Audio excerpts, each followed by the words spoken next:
Hola, hola, bienvenidos a un nuevo video. En esta ocasión vamos a hablar de la NIC 33, ganancias por acción. Esta es una norma de más o menos 30 páginas que no se puede entender sin leer los ejemplos. Los ejemplos son otras 32 páginas, una norma de tamaño medio, pero no se dejen engañar con el nombre que pareciera sencillo, ganancias por acción, pero en la realidad esta es una de las 5 normas a mi criterio más difíciles de entender. Ya luego su implementación puede ser tan compleja como su empresa lo sea. Hay empresas que no tienen mayor complejidad, que a lo mucho hay que hacer un esfuerzo mínimo. Hay otras que eh, la complejidad es extrema e importante. Para poder entender esta norma es fundamental entender la NIC 32. La NIC 32 es fundamental. Si no entendemos NIC 32, entrarle a NIC 33 no tiene sentido. Vamos a hacer lectura, ya tengo algunos párrafos señalados. Esta es la primera parte, como lo dice el nombre. La primera parte, vamos a ver la ganancia por acción básica. Luego veremos en otro video la ganancia por acción diluida, que es un poquito más difícil, pero es que si metemos todo en uno, no se va a entender nada. La mejor forma de no enseñar nada es enseñarlo todo al mismo tiempo. Ok, párrafo 1, el objetivo. El objetivo es establecer las guías para presentar la cifra de ganancia por acción. O sea, esta norma casi que no tiene aspectos normativos, valga la redundancia, de contabilización. La NIC 33 se trata de presentación, es presentar información mayoritariamente, porque rara vez la habremos escuchado, porque típicamente va a aplicar para empresas que emitan acciones en un mercado activo, en un mercado público, público incluso donde hay una bolsa registrar y toda la cuestión. Aplica para las empresas públicas o empresas que estén en proceso de ser públicas y no solo en proceso de ser públicas, en proceso de que sus acciones ordinarias, ya vamos a ver qué es el concepto, pero básicamente es su instrumento de patrimonio último, esas acciones ordinarias estén en proceso de emitirse o que sus acciones ordinarias se estén emitiendo. Esto implicaría que una empresa cuyos bonos están en la bolsa pública no la aplica porque tiene que ser que sus acciones ordinarias estén en la bolsa pública. Aplica tanto para estados financieros separados como para consolidados, en esencia lo mismo. Eh, Importante, digamos, una vez, aplica para ellos es mandatorio, para las empresas públicas que tienen acciones ordinarias en bolsa, aplica mandatorio.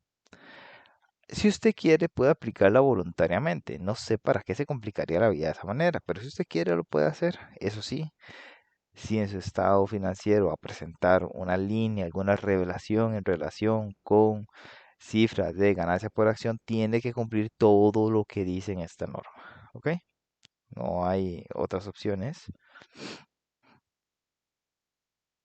En el caso de que haya un grupo y se emiten estados financieros consolidados según NIF 10, y además se emite, según la excepción del párrafo 4 del NIF 10, un estado financiero separado, adicional del consolidado, que no se puede emitir el separado si no se emitió el consolidado, párrafo 4 del NIF 10. Si se emitiera, estos requerimientos solo son necesarios para el consolidado. Si quisiera presentarla, pues sí tendría que asegurarse de cumplir los requisitos, pero insisto, no sé quién sea que recomplicar la vía. Vamos con definiciones, muchachos. Esto es una NIC, entonces como es una NIC, recordemos que siempre va a tener un objetivo, un alcance, definiciones y ya entra como la parte de contabilización, la parte dura. El objetivo, ya lo dijimos, establecer guías para la presentación de esto. Alcance, típicamente empresas públicas cuyas acciones ordinarias están en bolsa. Vamos con definiciones que igual siempre son muy importantes y en este caso van a ser aún más importantes. Eh, La acción ordinaria, primera definición, la más importante, es el instrumento de patrimonio que está subordinado a todas las demás clases de instrumentos de patrimonio. Esto quiere decir que si la empresa quiebra y hay que liquidarla, se paga todo lo demás y este instrumento es el último, el que se queda con lo que sobra, si es que sobra algo. Típicamente los pasivos y los instrumentos de patrimonio tienen un orden de prelación. Dependiendo de la legislación, es típico que a los empleados se les paga primero, luego se les paga al Estado cualquier impuesto que esté pendiente, la seguridad social y demás. Luego se le pasa a los acreedores comerciales, finalmente se le paga a los accionistas preferentes y en última instancia a los accionistas ordinarios. Entonces, si usted tiene un título que es el último en la escala de supeditación para cancelación en caso de liquidación, usted tiene una acción ordinaria. Espero que se haya entendido. Básicamente es el último instrumento. Aquí no tiene nada que ver si tiene voto o no tiene voto. Típicamente va a tener voto, pero aquí es irrelevante. Lo que importa es el grado de liquidación. Una acción ordinaria potencial. Potencial es, y que ahorita no es verdad, pero eventualmente puede llegar a ser.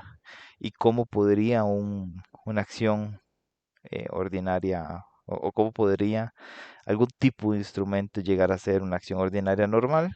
Y mediante un contrato, ¿verdad? Un contrato que le dé derecho al tenedor a recibir acciones ordinarias en el futuro. Eso no es muy complicado. Pero si quisiéramos un ejemplo, bueno, una opción de compra de acciones en una empresa es un contrato que me da a mí la posibilidad de obtener acciones ordinarias. ¿Por qué? Porque yo tengo la opción de comprar. ¿Ok? Y entonces aquí hago pausa. Para entender esta norma les dije que hay que entender el 32. También hay que entender que es una opción. Una opción es un contrato facultativo para una de las partes. Si yo tengo la facultad, o sea, yo tengo el derecho de, de hacer el call, de llamar el instrumento y hacer la compra de las acciones ordinarias sin tener oposición o resistencia a la otra parte, yo tengo una acción ordinaria potencial. Seguimos. Acciones ordinarias de emisión condicionada es parecido a la potencial, solo que en vez de que esté a la discreción del tenedor del instrumento, está más bien supeditada a que sucedan algunas condiciones en el futuro. Entonces por eso dice es condicionada. eh, Está condicionado a que suceda algo. Entonces por eso se dice siempre y cuando se satisfagan las condiciones. Esto podría ser eh, el ejemplo de una combinación de negocios donde se dice que si se gana un juicio tal dentro del próximo año, entonces yo le emito 100 acciones adicionales. Bueno, eso es un contrato de acciones ordinarias de emisión condicionada porque depende del resultado del contrato. Otro ejemplo podría ser, imaginémonos que uno compra un equipo de fútbol que está peleando para entrar en Champions, como en algún momento le pasó a la Roma. Entonces yo lo compro hoy, no sé si va a entrar a Champions o no, pero le digo, ¿sabes qué? Si entra en Champions, yo le doy a usted 10 acciones. Inventemos un número. Ah, bueno, entonces esas acciones están condicionadas a que el equipo entre a Champions o no. O a que desciende o no desciende, que a veces también pasa, como ahorita está el Everton, por ejemplo. Eh, Voy a leer solo las definiciones que me parecieron importantes. Hay un tema de antidilución y dilución. Y vamos a quedarnos con el concepto de dilución primero. Eh, Al final, esto se trata, voy a volverme al título de la norma, ganancias por acción. Eso significa, estamos hablando de un ratio, un indicador que me va a decir cuánta plata, cuánto dinero, cuántos dólares se gana cada acción por año. Es decir, de la utilidad, del beneficio, del resultado contable, cuánto se le atribuye a cada acción. Entonces, cuando estamos hablando de efectos dilusivos, cuando estamos hablando de una dilución, son fenómenos que ocurren o que potencialmente ocurrirían que ocasionarían que el valor de ese ratio de cuánta plata me gano por acción disminuya, ¿ok? Y aquí de una vez vamos a entrar vamos a proyectar un Excel rápidamente. Imaginémonos que yo hoy tengo una utilidad de 10.000, ¿ok? 10.000 dólares. Yo creo que hasta ahí vamos bien. Digamos que tenemos una cantidad de acciones ordinarias. Acabo la aclaración, pero no lo voy a escribir. Ordinarias. Digamos que tenemos 100 acciones ordinarias, ¿ok? Esto no sería un número, será simplemente no es monetario el valor. Entonces yo voy a tener ganancias por acción.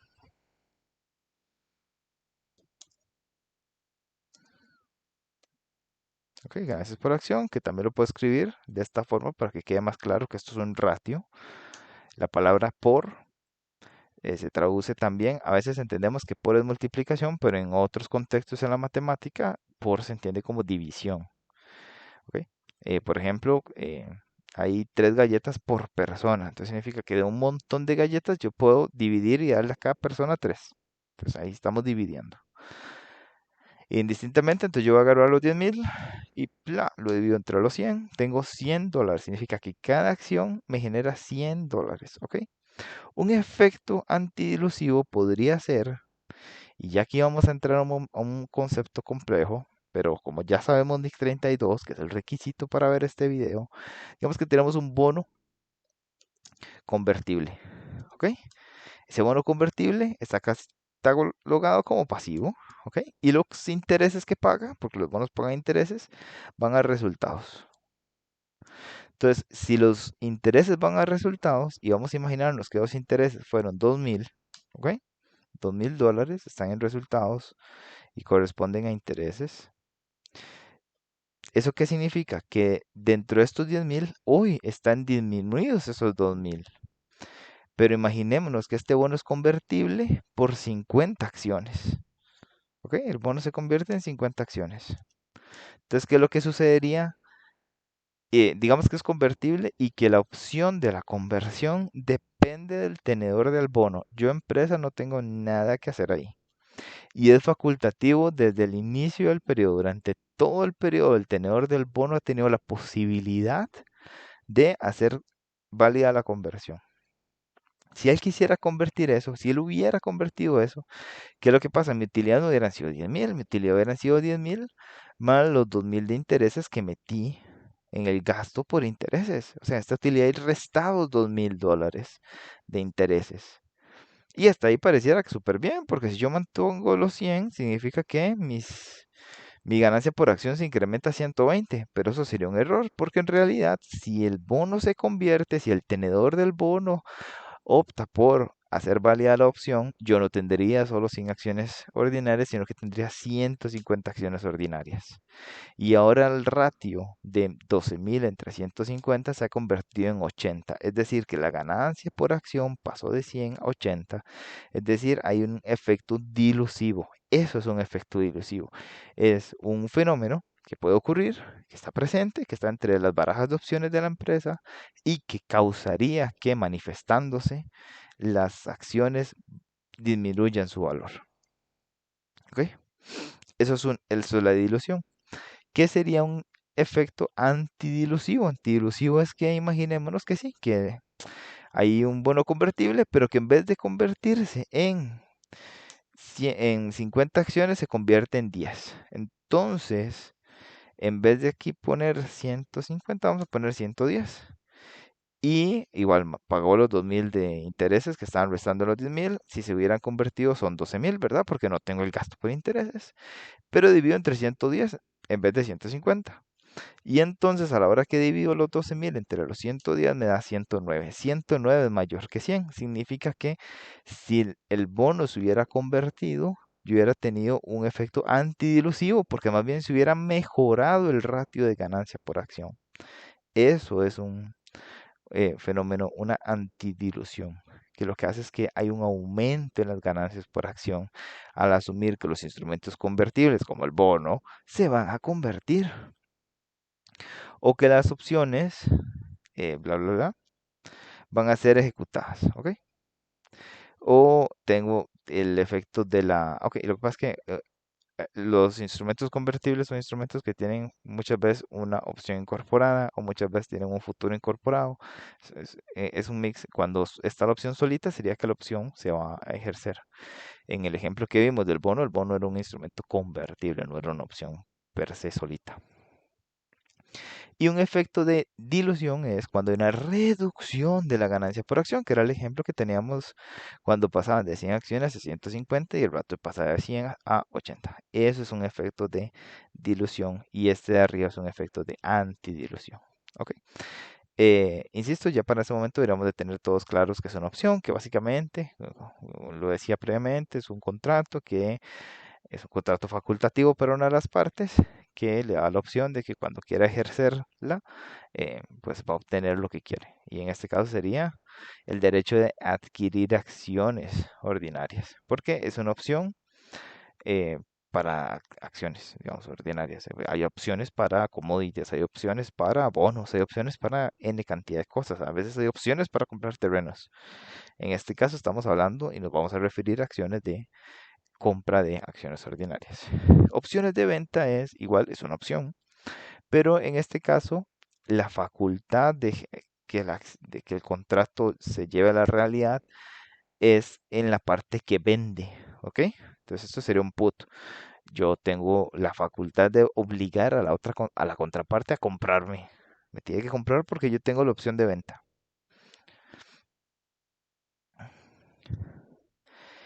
Vamos a ver qué nos habla por acá.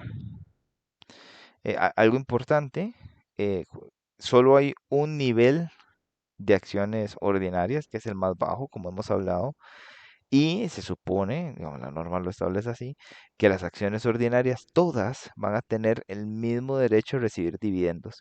Aquí no hay, vuelvo a repetir, ya sabemos NIC 32, en NIC 32 muchas veces hay diferentes clases de acciones y algunas tienen prelaciones en la liquidación y otras tienen prelaciones en el pago de dividendos. Aquí se asume que todo lo que vamos a definir en el universo de acciones ordinarias, todas tienen el mismo nivel de derechos de recibir dividendos. Porque al final no tendría sentido, lo que queremos es decir cuánto se gana, cuál es la ganancia por acción, pero qué sentido tendría si yo estoy comparando, si yo estoy metiendo papas y chayotes en la misma cesta de distribuir la ganancia. Si al rato las papas se van a llevar toda la ganancia y los chayotes se van a quedar sin nada, y no, eso no tiene ningún sentido. Nos vamos a centrar en exclusivamente los chayotes, que son iguales y es el último grado de prelación. Chayotes, para el que no sepa, es como una sandía sin sabor que se cultiva en Centroamérica y en climas tropicales, creo que en Colombia y Ecuador también. Bueno, seguimos. Eh, son acciones ordinarias. Hombre, vamos a ver cuáles son las potenciales, que lo que hablábamos, que son instrumentos de pasivo o mismos instrumentos de patrimonio que son convertibles en acciones ordinarias, como un bono convertible o una acción preferente convertible, acción ordinaria, que puede pasar también. Otros potenciales podrían ser opciones, que ya hemos hablado bastante de las opciones, y otros podrían ser contratos condicionales, como el que hablábamos de una combinación de negocios. ¿Ok? Y bueno, y el párrafo 8 nos dice, bueno, y los términos de instrumento financiero, de activo financiero y todas estas cuestiones, muchachos, ya las sabemos de la NIC 32. Y cuando hablemos de valor razonable, ya tenemos una norma específica de valor razonable que es la NIF 13. ¿Ok? Me devuelvo el índice. Listo el objetivo, listo los alcances y listas las definiciones. Aquí es súper fundamental entender en definiciones dos cosas. Uno, estamos hablando de un ratio, ganancia dividido entre acciones, para saber a cuánto dinero le queda a cada acción ordinaria. Segundo cosa importante, las acciones ordinarias es el último instrumento en caso de liquidación y obtiene dividendos de manera parejita. Cada acción le da derecho a una participación proporcional del dividendo o del resultante de activos netos en una liquidación. En ambos juega igual. Y bueno, tener claro el concepto de dilución y antidilución como lo explicamos en el ejemplo. Vamos con medición y vamos a ver en este video solo la medición de ganancias por acción básica, que es bastante complejo, muchachos. Y esta es la básica. Empecemos. Lo que vamos a hacer es calcular un ratio que me va a decir del resultado del periodo que es atribuible a los tenedores de instrumentos ordinarios, o sea, los tenedores de las acciones ordinarias, al final los dueños de la empresa, los dueños últimos, ¿ok? Y lo vamos a dividir entre la cantidad de acciones. ¿Ok? Y ¿dónde está lo difícil? Porque uno dice, llega a agarrar el resultado y lo divide entre las acciones. La complejidad está un poquito de que dependiendo del tipo de instrumentos que tengamos, puede que ese resultado del periodo haya que ajustarlo. Y de igual manera, dependiendo del tipo de transacciones que tengamos a nivel de patrimonio, puede que la cantidad de acciones mute. Entonces, cuando hablemos de cantidad de acciones, van a ver que estamos hablando de promedios ponderados y vamos a ponderar por día. Ya lo vamos a ver un poquito más adelante. Y seguiremos. Vamos a hablar de las ganancias. Van a encontrar la palabra continuada, que estaba aquí arriba también en este párrafo. El resultado de las operaciones continuadas atribuibles, esto es una referencia a NIF 5 que habla de operaciones discontinuas. ¿Ok? Entonces se revelaría el resultado total y el resultado de las actividades continuas. Yo voy a asumir que no hay continuas, o sea, yo voy a asumir que todo era continuo y que no hay discontinuos más bien. Eh, y entonces nos va a decir que para calcular los importes atribuibles a los tenedores, producto del resultado del periodo, se- serán ajustados y vamos a ver qué es lo que los ajusta, les dije, no es solo agarrar la utilidad y ya, sino hay que ver si hay que ajustarla. ¿Qué tipo de cosas la tienen que ajustar? Los dividendos preferentes. ¿Por qué? Porque de la ganancia de acción, imaginémonos los 10.000 que teníamos, puede que estos 10.000 ya yo tengo comprometidos 3.000 para acciones preferentes, dividendos preferentes. Entonces, no es cierto que los 10.000 es o son de los accionistas ordinarios, porque hay 3.000 que son de los preferentes. Este verde, ya lo vamos a ver, que dice la diferencia que resulte de la cancelación de acciones preferentes. Esto básicamente es, si en algún momento yo tengo emitidas preferentes y las quiero recomprar y puede que cuando las recompro las voy a pagar a un precio mayor del precio que las emití, porque hay una diferencia en el valor razonable del momento en que las recompro, del momento en que las emití, bueno, esa diferencia se va a asimilar a un dividendo. Entonces también hay que restarlo. Y finalmente, cualquier otro efecto similar provocado por acciones preferentes que sea asimilable a dividendos, ¿ok? Entonces, al final lo que hay que hacer es agarrar el resultado y ajustarle todo lo que se parezca a dividendos de acciones preferentes, porque todos esos dividendos de otras acciones, y voy a hacer una pausa acá, nótense que no definimos que son acciones preferentes. Vamos a entender que acciones preferentes son todos aquellos instrumentos de patrimonio que no son acciones ordinarias, ¿ok? Entonces, cualquier dividendo que se le pague a un instrumento de patrimonio distinto del de acciones ordinarias, hay que ajustarlo, más si está comprometido. Y ahorita vamos a ver el ejemplo uno de la norma. Ya casi estamos llegando a eso, para ver un ejemplito con números. Adicionalmente, dice que hay que incluir todas las partidas de ingresos y gastos que es atribuible a los tenedores del instrumento de instrumentos ordinarios, de acciones ordinarias, incluyendo, y aquí sí es importante, hay que incluir dentro de esos ingresos y gastos los dividendos que sean de acciones preferentes que han sido clasificadas como pasivos. Puede ser, y esto es una posibilidad que ANIC 32, que también, aunque las acciones preferentes clasifiquen como pasivo, puede ser que el dividendo que se les paga quede en patrimonio o quede en resultados. Entonces, indistintamente si va a quedar en patrimonio o en resultados, hay que restarlo. ¿Ok? ¿Por qué? Porque al final eso no es de los tenedores de los instrumentos de patrimonio de acciones ordinarias. Eso es parte de los maes que tienen preferentes. A mí me interesa. El fundamento final es, quiero saber de lo que me gané en el periodo, qué si es de los dueños, qué si es de los tenedores de acciones ordinarias. ¿Ok? ¿Listo? Ok, aquí igual nos va a hablar un poquito. Este párrafo 14 va a hacer referencia a eh, dividendos de acciones preferentes acumulativos o no acumulativos.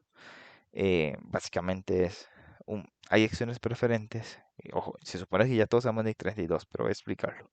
Hay acciones preferentes que acumulan dividendos, se reconozcan o no, ¿ok? Pero póngale, vamos a hacer un Excelito. Ok, entonces aquí yo tengo mi acción preferente. Es que mi acción preferente vale 100 y paga un 8%. Todos los años va a pagar un 8%. Ahora, no, perdón, todos los años no va a pagar, todos los años va a acumular un 8%, ¿ok? El 8%. Eso significa que en el año 1 Tengo acumulación y tengo los pagos. En el año uno vamos a agarrar esto, los 100 y por los 8, tácata. En el año 2 igual. Y así para toda la vida. Digamos que la acción preferente tiene una vida de 10 años. Pero al final lo que vamos a hacer es, los 8 se van a acumular todos los años, pero puede ser que los pagos, puede que el primer año yo pagué cero, el segundo año pagué cero, el tercer año llegué y pagué todo, pagué los 24. Y aquí pagué los 8, aquí pagué los 8, aquí pagué cero. Aquí incluso puedo haber pagado 10, al rato pagué más. Aquí es 8, 8, 8, ¿ok? Lo que quiero decirles es que los acumulativos son que todos los años me gané 8 y no los pierdo. Quedan acumulados para mí. Cuando se vayan a repartir dividendos en el futuro, tienen que pagármelos. Simplemente que todavía no se han declarado. Esos son acumulativos. No acumulativo sería exactamente esto, pero como estos no se pagaron, lo siento. Eso significa que en este año van a pagar solo 8. ¿Por qué? Porque los otros 16 no importan, no se acumulan. ¿Ok? Eso es lo que es un dividendo preferente acumulativo o un dividendo preferente no acumulativo. Cuando se ganan o cuando se pierden. ¿Ok?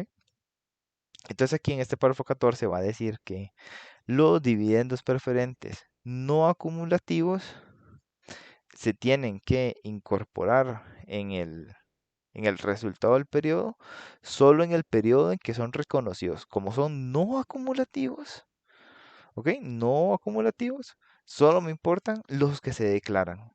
¿Por qué? Porque el otro año borrón y cuenta nueva no existen. Pero los que sí son acumulativos se tienen que ajustar en el resultado del periodo de cada uno de los años. ¿Ok? En el año uno 8. En el año 2 resto 8. En el año 3 resto 8. En vez de restar 24. No, en cada año le tocan su valor. 8, 8, 8. Y porque al final esto es una asociación ingreso-gasto, digamos. Listo, eso es lo que dice el párrafo 14. El párrafo 15 se vuelve una fumada y loquísima. Vamos a tratar de explicar. Eh, Leámoslo y luego vemos el ejemplo y tratamos de explicar. Dice que existen acciones preferentes que proporcionan un dividendo inicial reducido.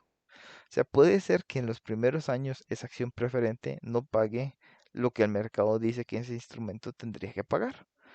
Entonces, la pregunta es, ¿por qué alguien compraría un instrumento que no va a pagar lo que dice el mercado que típicamente pagaría?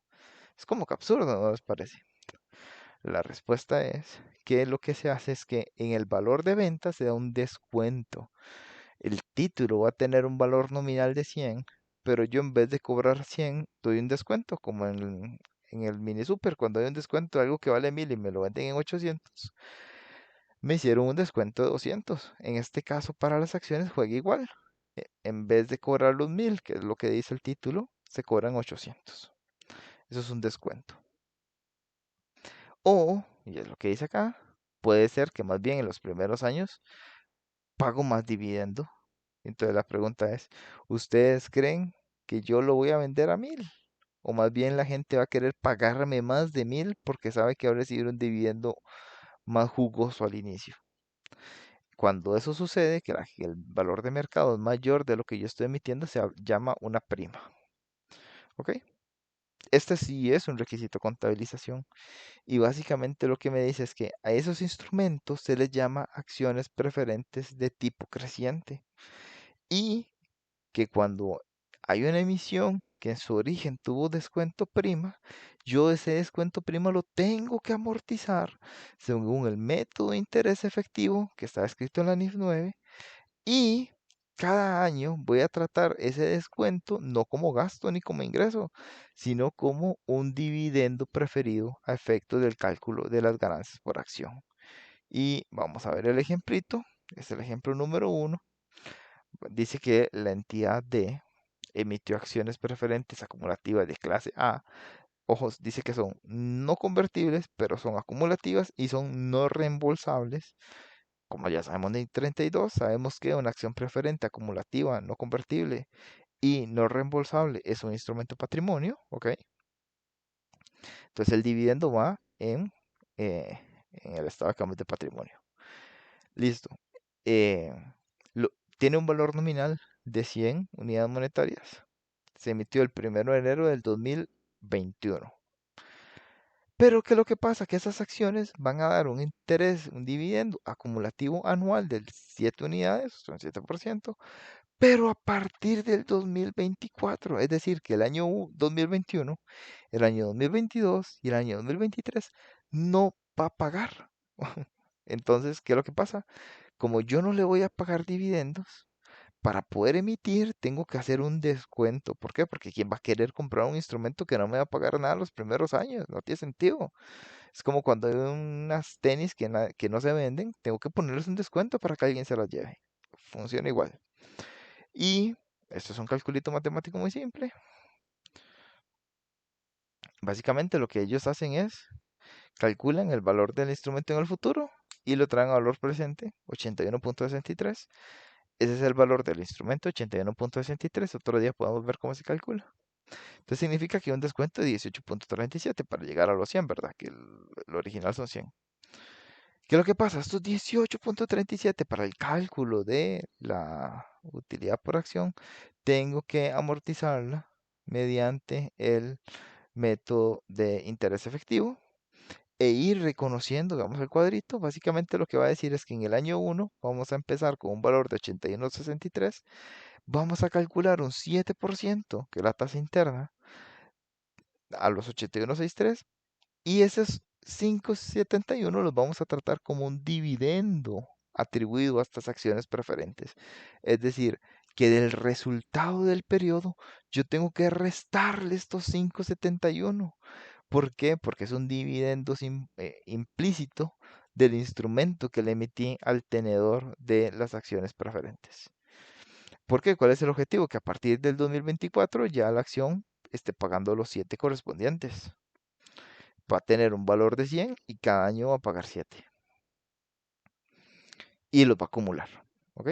Entonces a partir del año 2024 va a restar 7. Del resultado del periodo hay que quitarle 7 porque esos 7 son de los tenedores de estas acciones. En los años anteriores, si bien no les voy a pagar nada de manera explícita, o sea, no les voy a dar efectivo, pues en realidad sí se ganaron algo, porque ese algo que se ganaron es lo que yo les di en el descuento original. Eso es lo que dice el párrafo 15. Cualquier cosa, pasen a leer, a repasar el ejemplo 1 de la NIC 33, la parte B. Luego vienen 1001 reglas. Ah, no, todavía no. Listo, terminamos acá con las ganancias. Básicamente dice que, eh, ok, este párrafo 16 que me va a hablar de las acciones preferentes pueden ser recompradas y va a hablar de un exceso del valor razonable respecto al valor nominal o el valor en libros de las acciones y toda esta cuestión. Es lo que habíamos visto acá en verdecito en el párrafo 12. Esto verdecito y que yo les contaba que es que cuando yo quiero recomprar las acciones preferentes puede que termine pagando más. Si pague más o pague menos, en cualquiera de los dos casos lo voy a sumar o restar en el resultado del periodo. ¿Y por qué? Porque lo voy a tratar como que si fuera similar a un dividendo. Básicamente lo que dicen todos estos párrafos. Y toda esta sección de medición hemos estado hablando de las ganancias. ¿Por qué hemos estado hablando de las ganancias? Porque significa que en el ejemplo original estamos hablando de estos 10.000. ¿Ok? Cuando habla ganancias, estamos hablando de esos 10.000. Ahora vamos a hablar de las acciones, que es la cantidad de acciones, que son estos otros 100 o de estos 150. De momento vamos a hablar solo de estos 100. No vamos a pensar en conversiones, porque las conversiones son, en la mayoría de los casos, efectos dilusivos. Y ahorita solo estamos hablando de ganancias por acción básica, la que todavía no es dilusiva. Es decir, este ejemplo de dilución todavía no lo vamos a ver. Vamos a ver nada más esta primera parte. Entonces ya hablamos de ganancias. Ahora vamos a hablar de las acciones. Cuando hablamos de las acciones, lo primero es entender que hay que hacer un promedio ponderado de las acciones ordinarias del año y ese promedio ponderado va a estar basado en los días, en la proporción de días, ¿ok? Y vamos a verlo con un ejemplo rápidamente. El ejemplo número 3, el ejemplo número 2 que trae el ANIC 33. Muy simple, no trae ni siquiera prosa, porque es muy intuitivo. Nos dice que el 1 de enero del año 2021 tenemos 2.000 acciones emitidas, de las cuales hay 300 en cartera. Significa que en circulación hay 1.700. ¿Y por qué me importa la palabra circulación? Porque cuando hablemos de acciones, vamos a estar hablando de las acciones ordinarias promedio, de acciones ordinarias en circulación. Las que me importan son las que andan en la calle, ¿no? Las que tengo yo no importan para nada. Las que andan afuera. El ejercicio nos va a decir que el 31 de mayo, o sea, al final del quinto mes, hay una emisión de acciones nuevas que tiene un valor de 800, que va a convertir estas 1.700 en 2.500. El 1 de diciembre, a falta de un mes del cierre, recompré 250, entonces las 2.500 van a disminuir a 2.250 y al final del periodo voy a tener 2.250. La pregunta es, si yo quiero sacar una ganancia por acción, ¿cuál es el denominador? ¿Cuál es el equivalente de estos 100? ¿Qué voy a poner aquí? Voy a poner los 1.700, voy a poner los 2.500, voy a poner los 2.250. ¿Cuál de todos? Alguien podría decir, el 2.250, que fue el valor de cierre. Pero, imaginémonos que aquí pusiéramos el 2.250. Significa que estamos hablando de un valor de cierre, pero en el numerador tengo una cifra que mide todo un periodo. ¿Ok? Tengo una cifra de resultados, tengo una cuenta nominal que mide el desempeño en un periodo y lo estoy dividiendo contra un valor que es una foto de un momento. Eso no tiene, contablemente, no tiene mucho sentido. ¿Ok? Entonces lo que vamos a buscar hacer es un promedio. No vamos a agarrar ni el 1.700 ni el 2.250, sino que vamos a promediar en el tiempo cuánto tiempo estuvo cada uno de estos valores. Entonces, por ejemplo, los 1.700 estuvieron por 5 meses. ¿Ven aquí donde dice 5 entre 12? Este 5 entre 12 significa que del 1 de enero al 31 de mayo hay 5 meses. Entonces subieron 1.700 por 5 meses. Luego hubieron 2.500 por 6 meses más, porque estuvieron en junio, julio, agosto, septiembre, octubre y noviembre. Para diciembre cambia, entonces por eso solo pongo 6, 6 entre 12. Y finalmente, el valor de 2.250 solo estuvo un mes, entonces por eso lo multiplico por 1 entre 12. Hago esta suma y tengo un promedio promediado de 2.146 acciones.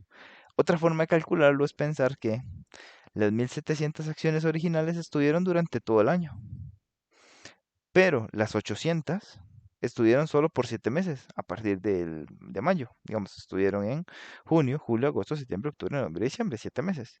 Entonces, por eso 7 entre 12. Y las que recompré estuvieron fuera del mercado solo un mes. Entonces las multiplico por 1 entre 12 y también me da el mismo resultado. Son dos maneras de llegar a lo mismo. Pero lo que importa aquí es entender que no puedo agarrar ni la cifra inicial ni la cifra final, ni un promedio simple entre ambas, sino que tengo que hacer un promedio ponderado en función del tiempo. Es lo que me decía el párrafo 19 y el párrafo 20. Adicionalmente, vamos a revisar la situación y es que, eh, bueno, ¿cuándo tienen que contar las acciones? Porque aquí está muy claro, ¿verdad? Le pusimos la fecha, que la emisión fue esta fecha, que la adquisición fue esta fecha, pero hay diferentes tipos de transacciones. Entonces, ¿en qué momento es la fecha en la que empieza a contar el tiempo? Y entonces vamos a ver cuando hay acciones ordinarias que se emiten a cambio efectivo, en el momento en que el efectivo es exigible. A partir de ahí, cuenta. Empezamos ese día. Es decir, imagínense que en el 31 de mayo es que el de efectivo es exigible, porque esta fue una emisión de acciones por efectivo. Pero a veces las cosas son más complicadas. A veces lo que sucede es que un asociado, un tenedor de acciones me dice, ¿sabe qué? Este año a mí, solo a mí, no me pague con dividendos, no me dé de efectivo, deme más acciones. Entonces, en esos casos donde a todos los otros asociados sí les pagué con efectivo, pero a este asociado le voy a dar acciones, ¿desde cuándo hay que contabilizarlas? Desde el momento del acuerdo del tema de la repartición de dividendos. Eh, perdón, no de la repartición, de la reinversión, en el momento en que me puse de acuerdo con el socio de que él quería acciones a cambio de los dividendos. Listo. Tres. Una tercera situación es, hay una conversión de un pasivo, como por ejemplo el tema del bono. ¿Cuándo hay la conversión? Y aquí lo que me dice es, en el momento en que ese bono deje de computar intereses y empiece a computar dividendos. En ese momento podemos decir que ese bono es acreedor a la ganancia ordinaria. ¿Ok? Porque ya él no devenga intereses, ahora va a devengar dividendos sobre la ganancia. Otro ejemplo podría ser la cancelación de una deuda. Cuando me, si yo voy a pagar una deuda con acciones, ¿en qué momento tiene que empezar a computar para el cálculo del tiempo? En el momento en que se cancela la deuda, obviamente. O por ejemplo, si compro un activo a cambio de acciones, como en la NIF 2, cuando hay pagos basados en acciones, ¿en qué momento empiezo a computar? Y cuando recibo el activo. Y si es a cambio de un servicio, pues en la medida en que recibo el servicio. No, no muy complicado. Son momentos muy lógicos, momentos de devengo, básicamente. Eso sí, cada tipo de transacción tendrá sus condiciones específicas y hay que analizar, la verdad. Recuerden que la contabilidad del fondo está sobre la forma. Párrafo 22. Puede ser, ya lo hemos hablado, de que hay una contraprestación que está relacionada a una combinación de negocios. Hay algunas que son, eh, vamos a hay alguna contraprestación que se transfiere en el momento uno, en el momento de la adquisición, y hay otras que están condicionadas. En este párrafo 22 vamos a hablar de las que se transfieren en el momento uno. Entonces, ¿en qué momento empieza a computar? En el momento en que se da la adquisición del negocio. No, no es muy difícil. Párrafo 23. Dice que pueden haber instrumentos que son obligatoriamente convertibles. O sea, desde el momento de la emisión, ya yo sé que en el futuro ese instrumento se va a convertir en acciones ordinarias. Y pues, si bien hoy no son acciones ordinarias, en la práctica lo son. ¿Por qué? Porque el tenedor de ese instrumento en el fondo tiene un título que eh, le da acceso a los activos netos de la empresa. Entonces, en el fondo, ese título equivale a acciones ordinarias y hay que sumarlas y hay que considerar las acciones ordinarias desde que el instrumento se firmó. ¿Ok? Es lo que dice el párrafo 23, desde que el contrato fue suscrito.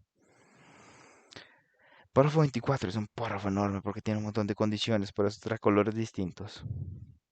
Cuando hay una emisión condicionada, vamos a contar desde el momento que se cumplen las condiciones, obviamente. Cuando la emisión depende solo del paso del tiempo, eh, entonces no vamos a decir que esto es una acción condicionada. Si la condición es que pase el tiempo, ¿qué se parece más? ¿Una acción condicionada o un instrumento convertible obligatoriamente?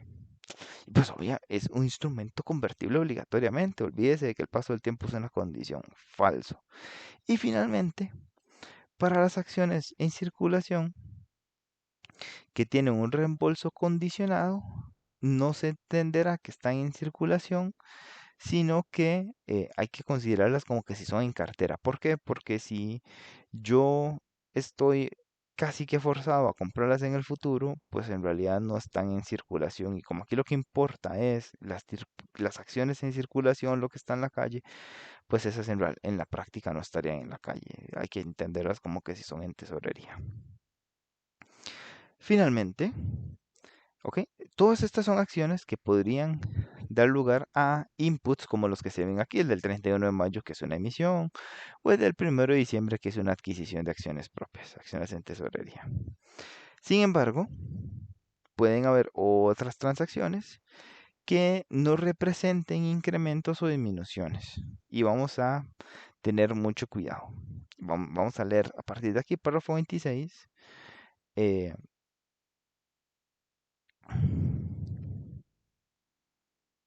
ok, vamos a ver que existen transacciones en las que no hay un intercambio de recursos, en las que mi estructura patrimonial no se va a mover.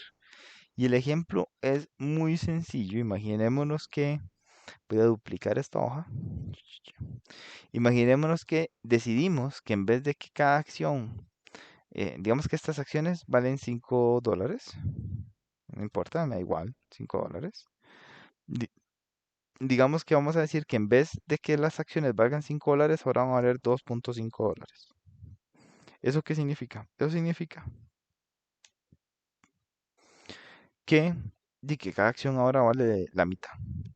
Y si cada acción ahora vale la mitad, significa que estos 100 hay que convertirlos en 200.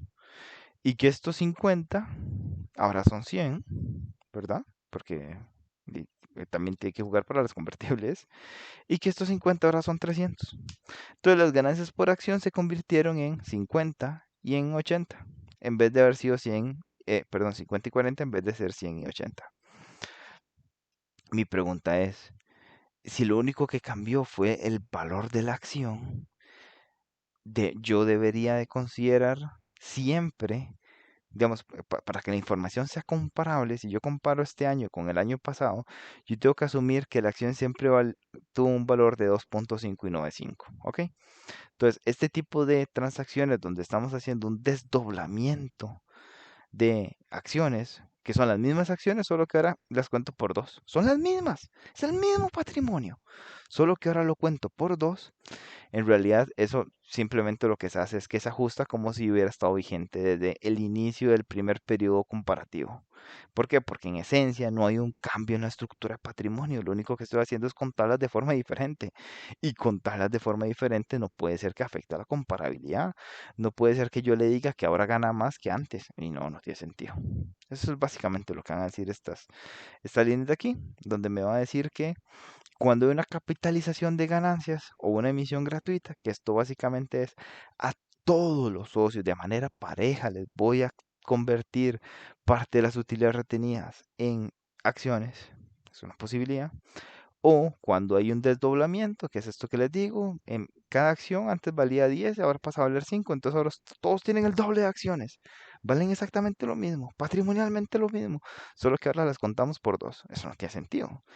Todas estas cositas lo que hacemos es que las vamos a ir a ajustar desde el comparativo anterior. Desde la fecha más antigua en la que yo presento información, las voy a considerar como si este desdoblamiento o esta emisión gratuita existió desde ese momento. Igual si hay un desdoblamiento inverso, si en vez de hacer una acción 2 hago 3 una. ¿Ok? Si más bien estoy reduciendo la cantidad de acciones, pero en esencia es el mismo capital, en esencia es el mismo patrimonio, tengo que considerar que esa situación estuvo de esa manera desde el primer momento, desde el origen. Y eso es básicamente lo que dice aquí estos párrafos del 28 y del 29. Y para terminar, vamos a ver el ejemplo número 3 que trae la norma. ¿Ok?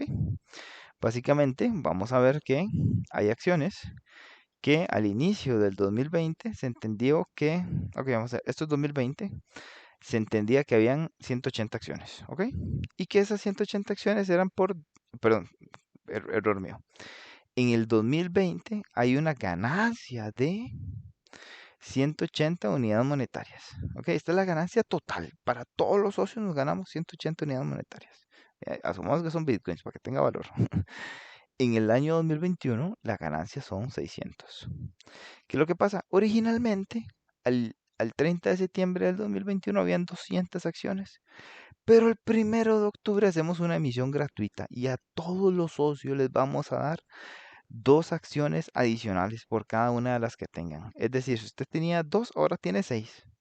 Si usted tenía una, ahora tiene tres. Si tenía cinco, ahora tiene 15. Ok, básicamente estamos multiplicando por tres la cantidad de acciones que tenían. Y entonces, ¿qué es lo que hay que hacer? Y este es básicamente el truco, lo interesante, es que la ganancia por acción del año, aquí no está claro, pero esta es la del año 2020, que son los mismos 180, ¿verdad? Que son los mismos 180 que están acá, lo vamos a dividir no solo por las 200, que eran las que estaban antes de esa emisión gratuita, sino que le vamos a sumar, se suma la emisión gratuita como si hubiese estado vigente desde el periodo original. ¿Ok? Eso es el chiste de todo lo que hemos estado hablando, es que yo tengo que no solo considerar los 400, que sí hay que considerarlos en el año 2021, sino que también hay que considerar los 400 en la información comparativa del año anterior. Eso es el gran chiste. Igual los invito a que se lean el ejemplo paso a paso. Y básicamente eso sería todo por ahorita. eh, sigue ganancias por acción diluida. Ya vimos un ejemplo, ya entendimos un poquito qué es acción diluida, ya entendimos qué es la acción, la ganancia por acción básica, pero lo que se viene es complicado, así que lo vamos a dejar para otro día. Espero que se hayan divertido y denle like, suscríbanse y todo lo demás. Chao.